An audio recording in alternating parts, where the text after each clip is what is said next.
Turi takimeve të drejtuesit politik të qarkut të Korçës për Partinë Socialiste Niko Peleshi u ndal në lagjen 7 të qytetit Korçës, ku zhvilloi një bashkëbisedim me banorët e kësaj zone. Peleshi gjatë këtij takimi është ndalur tek rëndësia që kanë këto zgjedhje për integrimin evropian të Shqipërisë, si pjesë e pandare e BE-s me të drejta të plota. Prandaj për të, vota për Partinë Socialiste është një vot për të ardhmen e ndritur të Shqipërisë. Këto zgjedhje janë zgjedhje që vullosin një mandat që fillon me votën e 11 majit dhe do të vazhdoj për 4 vite, brenda të cilave me shumë gjasa, me shumë shpresë, me shumë besim, edhe sipas të gjithë treguesve, Shqipëria do ta përmbyll mandatin e 4 Partisë Socialiste, antare e Bashkimit Evropian. Mëtej Peleshi vuri në pahë reforma dhe investimet që ka realizuar Partia Socialiste gjatë këtyre viteve në pushtet, duke i ndryshuar fytyrën Shqipërisë së para vitit 2013. Po të ishte për Korçën, Shqipëria do ishte antare e Bashkimit Evropian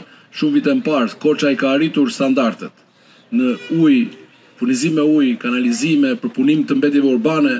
Kemi fushën e mbetjeve urbane më moderne në Shqipëri, kemi infrastrukturë rrugore të mrekullueshme, kemi infrastrukturë sportive, kulturore, muzeume, atraksione turistike, komuniteti këtu është jashtëzakonshëm, norma e pagimit të detyrimeve ndaj shtetit këtu është sa mesatarja e Bashkimit Evropian, pra ne jemi aty. Por kështu u punua në këto 3 mandate, në gjithë Shqipërinë, fal rilindjes urbane, 750 projekte realizuam në mandatën e parë të qeverisjes, unë kam patur nderin edhe kënaqësinë ta drejtoj atë program që transformoi gjithë qytetet e Shqipërisë. Peleshi mbylli fjalën e tij duke apeluar për mbështetje masive për Partinë Socialiste, duke theksuar se kjo është mundësia e fundit për të vazhduar procesin e integrimit dhe për të siguruar një të ardhme më të mirë për Shqipërinë dhe brezat që do të vijnë.